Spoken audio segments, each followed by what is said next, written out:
Liyaqhuba ugwayimbo losuku olunye lomfelandawonye wabasebenzi COSATU olujolise ekufakeni urhulumente phansi koxinzelelo lokuba aguqule umgaqo-nkqubo wakhe wezezimali wokunganyusi imivuzo yabasebenzi kwicandelo likarhulumente kwakunye nokucuthwa kwemali kumasebe ohlukeneyo karhulumente. Lo mfelandawonye wabasebenzi unethemba lokuba urhulumente angagoba uphondo phambi kwentetho yokuqala yohlahlo lwabiwo-mali yaphakathi enyakeni yomphathiswa wezezimali kweli Mnumzana Enoch Godongwana. Kanti intatheli yethu uMbongeni Muthwa ebeseMary Fitzgerald Square eNewtown eGauteng.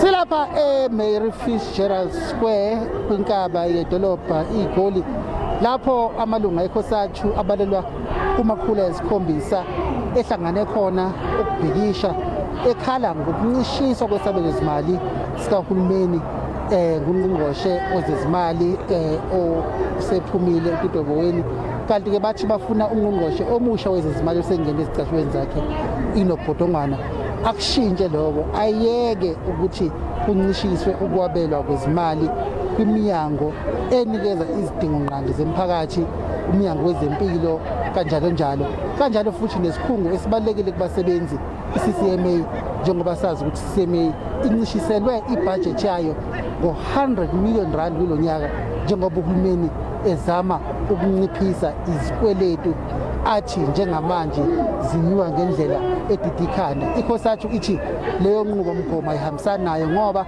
izokwandisa ibhebhethekise isimo sobubha lokungalingani ngokwezezimali kwabantu baseNingizimu Afrika, okuyinto engagcina seyidale noma iphehle udweshu emphakathini ukuhamba kwesikhathi. Njengamanje bala emahhovisi ondunankulu waseGauteng uMnumzane David Makhura lapho abethula khona uhlelo lwabo lwezikhalazo. Sikhuluma nje bazosuka ke baqhubekele emahhovisi enhlangano yezokudliwa phansi kuleli iMinerals Council of South Africa eyayibizwa ngeChamber of Mines phambilini, nalapho bazofike bathule khona futhi uhlelo lwezikhalazo zabo, ikakhulukazi laba bekhala ngokuthi abatshali izimali, izinkampani ezizimele azifuni ukutshala imali kumnotho welizwe wakuleli, bakubiza nge-investment strike. Bathi izinkampani uhulumeni uzinikeza zonke izinsiza ezibalulekile nama-tax breaks ukuthi zikwazi ukutshala imali safi, kodwa azikwenzi lokho, zithatha imali kunaloko ziyise ukuyoyitshala emazweni angaphandle. Mbongeni Muthwa eGoli.